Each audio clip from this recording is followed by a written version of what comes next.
आप नजर बनाए रखें, आपसे आगे भी जुड़ेंगे, आप बैठक को लेकर अपडेट लेते रहेंगे। बढ़ते हैं आगे, रुख अब यहां से इंदौर का करेंगे। इंदौर में आईसीसी चैंपियन ट्रॉफी की जीत के बाद विवाद हो गया।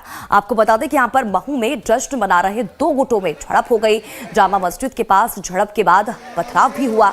मौके पर उसके बाद भारी पुलिस बल को तैनात कर दिया गया। भारत की जीत का जश्न मना रहे जुलूस पर पथराव इस दौरान किया गया। उपद्रवियों ने गाड़ियों में भी तोड़फोड़ की, गाड़ियों और दुकानों को आग के हवाले कर दिया। आईसीसी चैंपियंस ट्रॉफी के फाइनल में भारत को मिली जीत के बाद पूरे देश में जश्न का माहौल है। और इस बीच इंदौर के महू में भारत की जीत के बाद दो पक्षों में बड़ा विवाद हो गया, जिसकी तस्वीरें भी हम आप तक पहुंचा रहे हैं। इस विवाद के बाद पत्थरबाजी और आगजनी की घटना भी सामने आई है। वाहनों में भी तोड़फोड़ की गई। पुलिस मौके पर मौजूद है और स्थिति को नियंत्रित करने के लिए मोर्चा संभाले हुए है। भारत की जीत के बाद जश्न मना रहे जुलूस पर एक गुट द्वारा पथराव किया गया। यहाँ पर उपद्रवियों ने गाड़ियों में भी जमकर तोड़फोड़ और उसके बाद दो गाड़ी और अब तक 4 दुकानों को आग के हवाले किया गया है। प्रशासन भी लेट पहुंचा था इस माहौल को लेकर। देखिए, ऐसा नहीं है। जैसा कि तुरंत जैसे ही सूचना प्राप्त हुई है तत्काल पुलिस मौके पर पहुंची है और उनके द्वारा उसको तत्काल ही कंट्रोल किया गया है। पूरी तरीके से भी शांति स्थापित है और जो भी चीज़ें हैं ज़्यादातर वीडियोस में है, हम लोग कड़ी कार्रवाई करेंगे। हम लोग इसके लिए मुस्तैद रहेंगे प्रॉपर तरीके से, चाहे पुलिस हो चाहे प्रशासन हो, हम सब लोगों से बातचीत भी करेंगे, लगातार स्थितियों पर नजर बनाए रखेंगे। जैसा मैंने बताया कि बहुत कड़ी कार्रवाई करेंगे जिससे तस्वीरें हम आपको दिखा रहे हैं इंदौर के महू से, जहां पर आईसीसी चैंपियंस ट्रॉफी की जीत के बाद विवाद हो गया।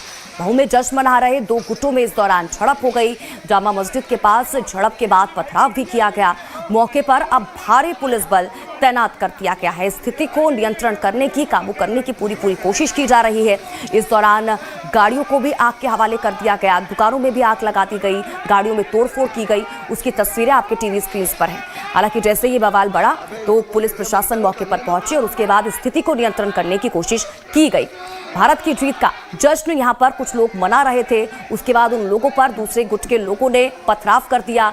नितिन ठाकुर ज्यादा जानकारी के साथ हमारे संवाददाता जुड़ चुके हैं, लाइव सीधा रुख उनका करेंगे, जानकारी लेंगे क्या कुछ अपडेट है उनके पास।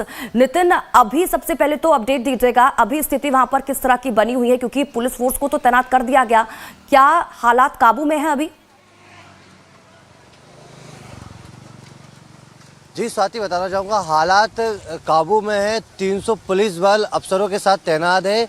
8 आर्मी की बटालियन टीम भी वहाँ पर मौके पर मौजूद है। यानी कि जिस तरह से शांतिपूर्ण वहाँ पर माहौल है। लेकिन ये बता दूँ कि जिस तरह से भारत और न्यूजीलैंड का मैच था और भारत जिस मैच जीती और 10:30 बजे रात को, देर रात में जिस तरह से जश्न का माहौल था पूरा देश भर में, उसके बाद मऊ में भी जश्न मनाया जा रहा था। लेकिन जामा मस्जिद के पास से जब जुलूस निकाला जा रहा था तो ये बताया गया है कि कुछ शरारती तत्वों ने मस्जिद में नमाज पढ़ रहे थे लोग, तो वहाँ पर कुछ सुतली बम फेंक दिया। जिस तरह से शहर काजी बता रहा है कि किसी ने रस्सी बम फेंक दिया तो इससे धुआं उठने लगा। इसी के बाद ये बवाल मच गया। पता नहीं चला कि क्या हालात थे, क्या स्थिति थी, लेकिन जो शहर काजी उनके माध्यम से यही बताया जा रहा है कि किसी ने रस्सी बम फेंक दिया था मस्जिद के अंदर। इसके बाद से कुछ लोग विरोध करने लगे थे और कुछ शरारती तत्वों ने हरकत करी। इसके बाद पत्थरबाजी हुई। पत्थरबाजी के बाद ही ये घटना को बड़ा रूप दे दिया गया और घटना का जब बड़ा रूप हुआ तो उस रूप में कई आगजनी की जैसी तस्वीरें सामने आई है। मगर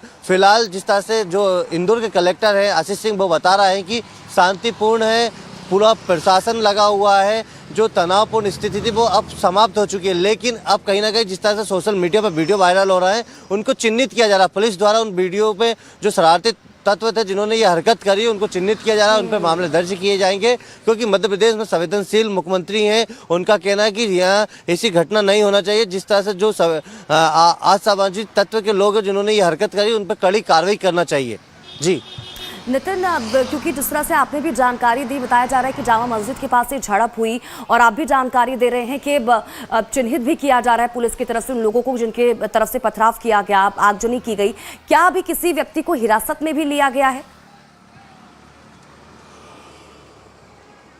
साथ ही अभी किसी को हिरासत में नहीं लिया गया है। बताया जा रहा है कि कुछ देर बाद वहाँ पर एसपी, कलेक्टर और DIG वहाँ पर वापस जा रहा है इंदौर से मऊ, क्योंकि वो देर रात की घटना थी, लेकिन वहाँ पर अभी शांतिपूर्ण तरीका, लेकिन जो मऊ क्षेत्र में लोग घर से बाहर नहीं निकल रहा, दहशत है, डरे हुए हैं, क्योंकि रात में जिस तरह से घटना हुई है इसके बाद से पूरा मऊ के क्षेत्र के लोग डरे हुए हैं। लेकिन भारत न्यूजीलैंड का मैच था और पूरा देश जश्न मना रहा था, और जश्न में ये रंग किस तरह से डल गया वो लोग समझ भी नहीं पा रहा है। मगर प्रशासन अलर्ट है और सरकार भी अलर्ट है, क्योंकि जिस तरह से देश में पूरा देश भारत की जीत पर खुशी मना रहा था, और मध्य प्रदेश की राजधानी भोपाल से इंदौर के पास के जो मऊ है वहाँ से घटना आ रही है, वो कहीं ना कहीं शर्मनाक करने वाली तस्वीरें सामने आई है। मगर फिलहाल तो यह है कि वहाँ पर 300 से अधिक पुलिस अफसर और आर्मी की 8 बटालियन की टीम लगी हुई है। चारों ओर से उसे जिस तरह से जो माहौल ख़राब था उसको शांत करने का कोशिश कर ली है। प्रशासन पूरा अलर्ट मोड पर है वहाँ पर।